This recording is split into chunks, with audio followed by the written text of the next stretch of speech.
Kai'Sa has been one of the strongest and most popular AD carries since her release in 2018, and it's easy to see why. Her wave clear, damage and mobility give her a high level of agency and all the tools she needs to decide her own fate. As with any champion, it's important to play out the laning phase as best you can in order to succeed on Kai'Sa, and to do that you'll need to understand her matchups. Bot lane matchups are a very complicated subject since you have to account for all the different support combinations, but it certainly helps to know how any two AD carries match into each other before taking supports into consideration. So here's every Kai'Sa matchup in a nutshell.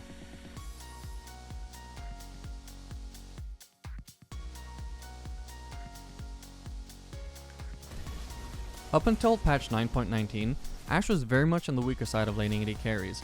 However, now with the return of her auto attack reset on her Q, she's been pushed up into middle of the pack laner, similar in strength to Kai'Sa herself.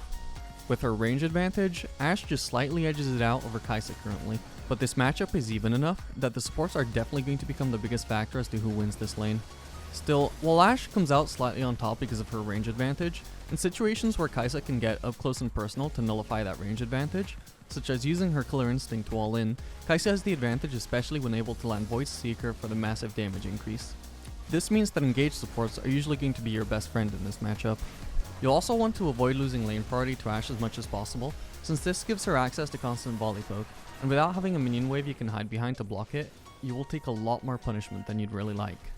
While Caitlyn isn't quite the laning terror that she used to be, she's still no slouch, and ideally a matchup you'd rather avoid is Kai'Sa. Her massive range and wave clear give her a big advantage over Kai'Sa, who just doesn't have the tools to match her in trades. This matchup is definitely Caitlyn favored, but the supports will have a big impact, and there are many matchups in which Kai'Sa has the advantage. Usually what Kai'Sa wants in this matchup is a support that makes up for her own lack of engage to give her the tools to beat Caitlyn. Especially a hook support like Nautilus who can close the range gap and keep Caitlyn locked down is the best Kai'Sa could hope for, since Caitlyn really isn't good at all-ins. If Caitlyn has a squishy enchanter support like Nami, she will still have the edge at many points, but ultimately they will be weak to all-ins, and Kai'Sa is definitely a pick that can punish that with the right engage support. No AD carry is truly unbeatable in lane, but Draven is pretty much as close as it gets, and unfortunately it's also a bit of a mismatch for Kai'Sa. Draven is a relatively low range AD carry, but he excels in those short range interactions. Meanwhile Kai'Sa has even shorter range and just doesn't have the ability to win trades. So as Kai'Sa, pretty much your only chance of winning this lane, besides just being the better player and smurfing on his ass, is if the support matchup just happens to be in your favor. Just as with AD carries, there are strong laning supports and there are weak laning supports. So if say Draven is paired with Yuumi, and you're paired with Nautilus, the matchup advantage for Nautilus might just be enough to compensate for the matchup advantage for Draven. Of course that also goes for all AD carry matchups, but I mention it here because that's literally your only chance of winning this lane, pretty much. Whether it's a mage support like Zyra, or a tanky engage support like Nautilus, pretty much the only way you should expect to win this matchup is on the back of your support. Or a jungle difference. Azrael is one of the weaker laning AD carries, which makes him a matchup you should be happy to see as Kai'Sa. When Azrael has lane priority, he can become an annoying poke champion to face, but when you have minion protection, that poke is hard to land and his trading is very weak, while also having poor wave clear. Because of Kai'Sa having really good early wave clear and stronger trades from behind minion protection, it makes it easy for her to obtain lane priority and always have minions to hide behind, which removes Azrael's ability to have effective poke.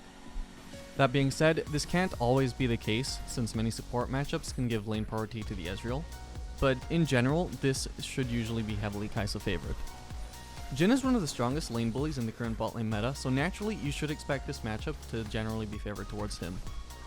Where Jhin shines is in his terrifying trading power with his Q and 4th shot. His trading without his 4th shot isn't quite as strong, but it's still stronger than Kai'Sa's. Where Kai'Sa shines over Jhin is in all lane scenarios where she can burst him down with her support. This is easiest after level 6 where an auto attack or any CC from her support can allow her to position herself for an easy Void Seeker. Especially since Jin's ultimate isn't usable when he's the one being engaged on. So again, naturally, usually you'd prefer an engaged support for this matchup. While Jinx's trades are very weak, what she does have on her side is massive auto attack range in rocket form. Kai'Sa with her 5-5 auto attack range is one of many ADCs who can't easily trade back against such a long range opponent. But Jinx being a weak early game ADC who is vulnerable to engage, this is yet another matchup where you would want to look to all in. Be aware though that in matchups where Jinx is lane priority, she can actually be quite the annoying lane bully, because of her long range and not always having minion cover to avoid zap with. Her traps can also be quite deadly when chained with a support CC. So overall, don't expect her to be a pushover if you don't have the right matchup to punish her. This matchup is kinda hard to decide how I should approach explaining it because of the high skill cap to Kallista's lane bullying capabilities. At her best, she's possibly the most oppressive lane bully in the game, but at her worst, she's just a mediocre laner. Regardless, it's always a good idea to have some lockdown against Kallista so you can actually land your Void Seeker against her and so she doesn't run circles around you. Nautilus is again probably your best choice here, especially since he doesn't necessarily need to land any skill shots to commence his lockdown, since he can just ult her. On average, this matchup is probably about even, but bear in mind that if you run into a Kallista who's actually good at the champion, it's going to be about as hard a matchup to win as Draven. Togma is the best tank buster in the game, but he's also one of the weakest laners in the game, having very poor trading and very poor all-ins, which means you won't struggle much against him as Kai'Sa. He can feel a little Jinx-like at times with high auto attack range when his W is activated, but it has high downtime which makes it easy to play around. In matchups where he has lane priority, he won't have a hard time exerting pressure with his high auto attack range and the poke he gains access to at level 6, but he very much lacks skill potential and is a fairly non-threatening champion to be losing lane against. He also has little to no defensive tools, so combined with a support that can engage on him, he's a highly vulnerable and easy to punish pick, especially with the engage capabilities of Kai'Sa. Thanks to the buff to his base AD on patch 9.17, Lucian has now reclaimed his place as the top laning AD carry next to Draven. It was already a good matchup into Kai'Sa, so now it's only gotten even worse, as he beats her in both trades and all-ins. In certain support matchups you may have the advantage, but generally you will want to play on the defensive and just play to outscale, just as you would approach Draven. Misfortune is definitely one of the better laners in the ADC role, but she's not too far ahead of Kai'Sa herself. This matchup will heavily depend on the support matchup, since a Misfortune with lane priority is a terror that will keep you down with constant Q bounces, but a Misfortune without lane priority isn't going to be able to get her Q her ass off all that easily except by directly targeting you, where it will do less damage. The key to this matchup, as with all AD carries, is to respect her Q bounces as they have a deceptively high range and also a very wide angle which they can hit you from, and to ult out of her ultimate as quick as you can on every cast, since especially if she's building lethality, this removes a lot of her damage in fights. That being said, note that other Misfortune playstyles focus on Wmax to lean more towards the DPS side and don't care as much for whiffed ultimate, so it's important to be aware of which style of Misfortune you're facing. For the longest time, Sivir was slept on as one of the strongest lane bullies in the game, but with her recent nerfs, she's now about as underwhelming a laner as she was thought to be in the first place. That's good news for Kai'Sa though, as it brought her from a solidly bad matchup to a solidly good matchup. Your wave clear is now a closer match for hers, and while she still has stronger trades, she has to expend a lot more mana to use them, while her all-ins are solidly below yours. Whether playing for trades or all-ins, Sivir is not quite a pushover for Kai'Sa, but she is a matchup you should now expect to win more than lose when you encounter it. Tristana as a matchup can range from okay to absolutely terrifying depending on whether the matchup allows her to jump on you or not. She has the strongest all-in power of any ADC and can almost one-shot you starting from level 2. But in matchups where CC prevents her from being able to quickly proc her bomb, her ability to all-in is greatly diminished, as she risks getting potentially burst down before she bursts you down and then has no rocket jump reset to back out. Since her explosive charge is highly dependent on getting multiple procs in order to do damage, her short trades are very poor and an area Kai'Sa can easily outperform her in. The issue is that by going for those short trades, you give her an opening to just jump on you and possibly one-shot you, so you'll have to keep that risk in mind. Also note that she doesn't need an engage support in order to engage on you, she just needs to be stronger than you in a 2v2, and no support like Janna to interrupt her rocket jump when she engages, and even then you'd be reliant on your Janna not screwing up. In general, you should treat this as a losing matchup, but occasionally you will find that you have room to bully her around. It just strongly depends on your support pick and how effective they are in preventing her all-ins. Twitch is definitely one of the weakest laning ADCs, but you can't afford to lower your guard against him. Twitch has pretty bad trading, since like Tristana, he depends on having multiple stacks for his E to do any significant damage. But in longer trades, his damage can be deceptively high. His stealth also allows him to easily force these longer fights when you're not expecting it, meaning that in matchups where you win short trades but lose longer ones or all-ins, Twitch can be a very high threat opponent, especially with a finished Blade of the Ruined King to better force fights. Whether this is an option for him or not will depend entirely on the support matchup. Many supports have too much lockdown threat for him to risk engaging these longer trades, but supports like Janna don't provide much threat and may cause fights to be in favor of Twitch and his support. Regardless, make sure to never let your guard down and always be aware of the possibility of a Twitch stealth engage, and thinking about whether you should be worried about that or not.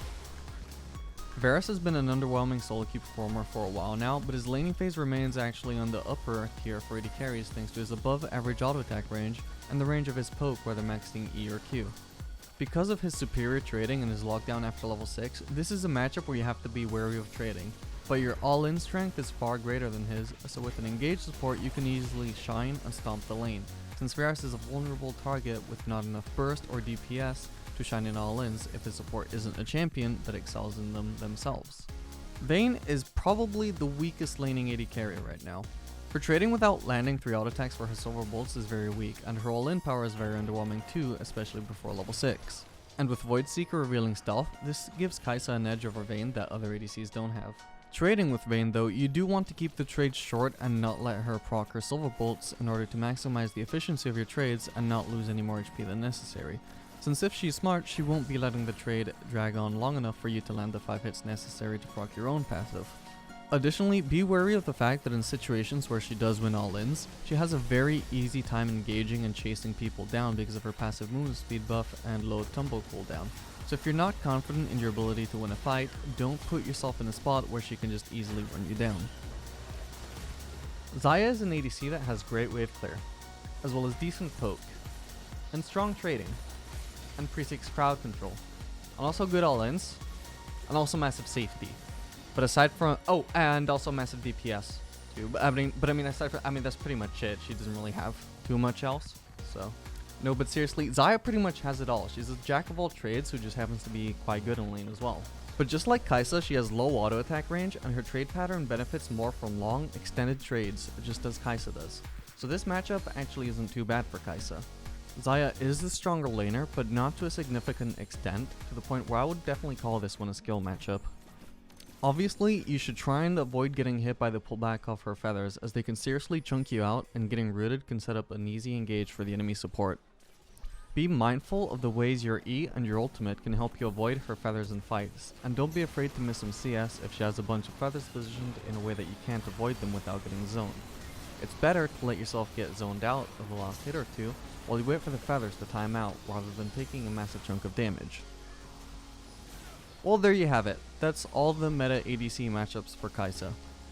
I hope this has given you a better idea of how to approach each matchup as Kai'Sa, as well as all the factors involved.